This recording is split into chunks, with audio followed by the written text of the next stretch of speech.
ভালোবাসার মানুষ বেশি থাকার দরকার নেই, 2-3 জন থাকলেই যথেষ্ট। আর সেগুলো মা বাবা ছাড়া আর কে হবে। তো যাচ্ছিলাম শুশুনিয়া মায়ের মামাবাড়ি। জগদ্ধাত্রীর পূজার জন্য আমরা প্রত্যেক বছরই যাই।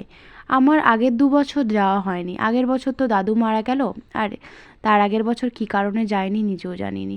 প্রত্যেক বছর মামাবাড়ির সবাই আর আমরা সবাই যাই।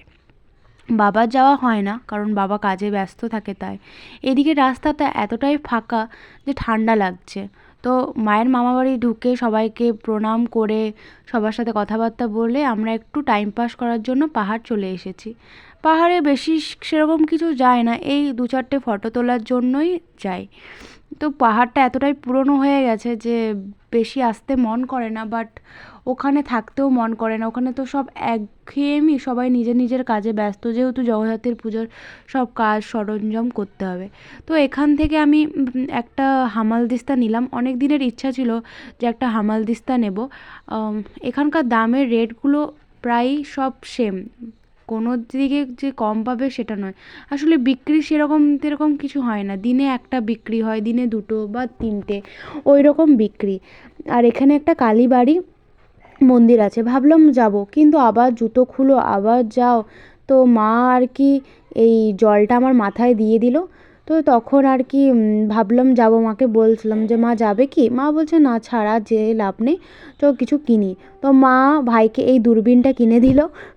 অনেক জেদ করছিল কিছু, মানে এত কিছু খেলনা দেখে ও ভবঘুরের মতন বলছে আমি এটা নেব, আমি ওটা নেব। তো আমি তোমাদেরকে দেখালাম, বলছিলাম না যে একটা হামালদিস্তা নিলাম, তো আমি এই হামালদিস্তা নিলাম। বাবা আবার বাড়িতে এসে বলছে এরকম হামালদিস্তা কেন নিলি, পাথরগুলো বেরোবে, পাথরগুলো কুটে কুটে খাবি। আমি লে বাবা, বেশ ঝামেলা।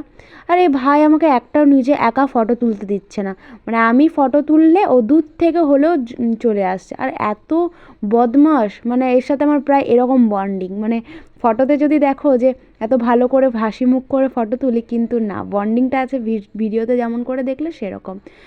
আর এখানে বাঘ মামা নয়, বাঁদর মামা সব জায়গায় দেখতে পাবে। আর বড় বড় মূর্তি, কালী মন্দিরটা দেখলে কালী মূর্তিটা বানিয়েছে সেরকম মূর্তি, বিশাল বিশাল মূর্তি। দাম জানো 12,000, 50,000 এইসব মূর্তির দাম। ওখানে একটা টিয়া পাখি ছিল মায়ের মামা বাড়িতে, ওকে লঙ্কা খাই দিয়েছি। এই হলো মা জগদ্ধাত্রী।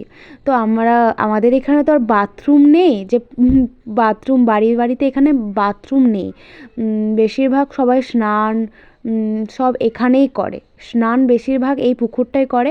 আর আমি বলছিলাম মাকে, দেখো স্নান করতে করতে পাহাড়ের দর্শন হয়ে যাচ্ছে, কি ভিউ। বাট দেখতেই পাচ্ছ সবাই স্নান টান করছে এখানে, সবাই স্নান বাকি যা কাজকর্ম বুঝে নাও সব এখানেই করে। বাট আমার এই চারিদিকটায় গাছপালা দেখে আমার এত ভালো লাগছে, আমি শুধু ভিডিও রেকর্ডিং করে যাচ্ছি, আমি তোমাদেরকে দেখাবো, আমার এতটাই ভালো লাগছে। তো আমরা এবারে বাড়ির পথে বেরোবো, কারণ বেশি রাত করবো না, একদিনের জন্যই আসি। আর এটা ছাতনার জগদ্ধাত্রী পুজো হয় এখানে, কত সুন্দর করে করেছে। আমরা একবার দেখে এলাম। অটোওয়ালা অনেক তাড়া দিচ্ছিলো, বললো বেশিক্ষণ দাঁড়ালে আমি আরও রেট বাড়িয়ে নেব। আমি তাই জলদি জলদি পা করে চলে এলাম। তো রাত অন্ধকার সারা দিকটা। তো ভিডিওটা ভালো লাগলে লাইক কমেন্ট সাবস্ক্রাইব করে দিও, ঠিক আছে? Bye bye, love you.